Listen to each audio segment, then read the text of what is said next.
ભગવાન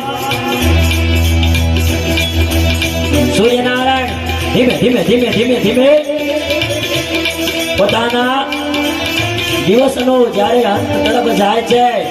સૂર્યનારાયણ આજ તો સૂર્યનારાયણ પણ જલ્દી પોતાનો દિવસ પસાર કરે છે, કારણ આજે રાત્રિ જગતનો નાશ આવવાનો છે. આકાશમાં બધા જ દેવતાઓ સવારથી લઈ હાથમાં પુષ્પ લઈ અને ગોઠવાઈ ગયા છે અને બધા જ બોલે છે, હે ગોવિંદ ગોવિંદ બોલો ગોપાલ બોલો, ગોવિંદ બોલો ગોપાલ બોલો, ગોવિંદ બોલો ગોપાલ બોલો, ગોવિંદ બોલો ગોપાલ બોલો, ગોવિંદ બોલો ગોપાલ બોલો, ગોવિંદ બોલો ગોપાલ બોલો, ગોપાલ બોલો. આમ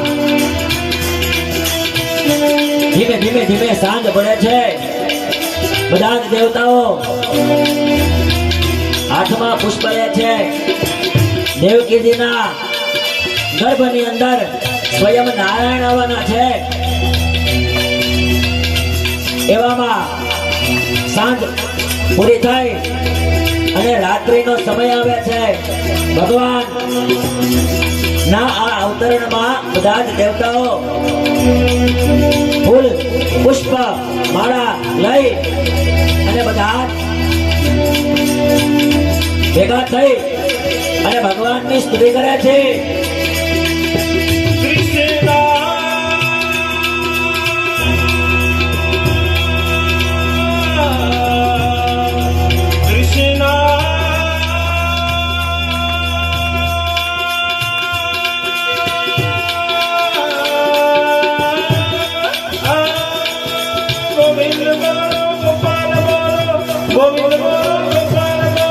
ગોવિંદ બોલો ગોપાલ બોલો, ગોવિંદ બોલો ગોપાલ બોલો.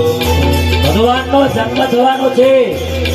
હવે આપણા હાથ, હવે ભગવાનને કહેવાનું આ શરીર આખું તારું છે.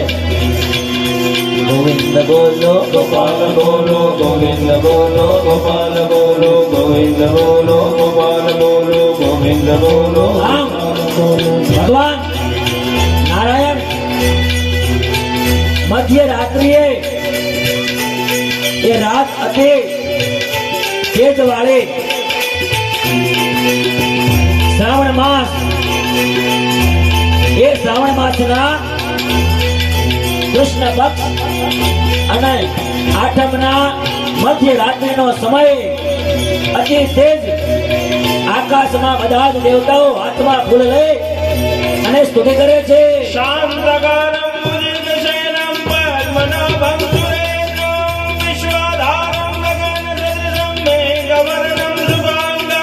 લક્ષ્મીકાંતમ કમલનયનમ યોગિન્દ્રિયગમ્યમ વંદે વિષ્ણુ ભવાભયાનમ સર્વલોકૈકનાથમ. એ મધ્યરાત્રિએ દેવકીજીને બધા જ ભક્તોના, બધા જ દેવતાઓના આગ્રહ કારણે પરિત્રાણાય સાધુના વિનાશાય દુષ્કૃતા ભવતી લાલકા અભ્યુત્થાનમ ધર્મસ્ય તદાત્માનમ સુજામ્યહમ પરિત્રાણાય સાધૂનાં વિનાશાય ચ દુષ્કૃતાં ધર્મસંસ્થાપનાય સંભવામિ યુગે. ધર્મના સંસ્થાર કરવા માટે બધા જ ભક્તોની પ્રાર્થના સાંભળી, બધા જ દેવતાઓની પ્રાર્થના સાંભળી શ્રાવણ માસના કૃષ્ણ પક્ષના આઠમની મધ્યરાત્રિના સમયે દેવકીજીને ત્યાં એક દિવ્ય રૂપ ધારી ચતુર્ભુજ નારાયણ દેવકીજીને દર્શન આપે છે. બોલીએ શ્રી કૃષ્ણ કનૈયા લાલ કી જય.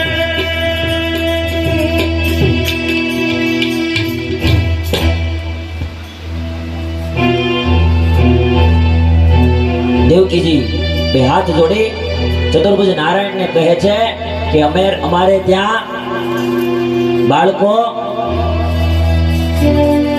બે હાથ અને બે પગ વાળા હોય છે. અમારે ત્યાં બાળકો રડે છે. ભગવાનને જો રડાવી શકે તો એ માં છે.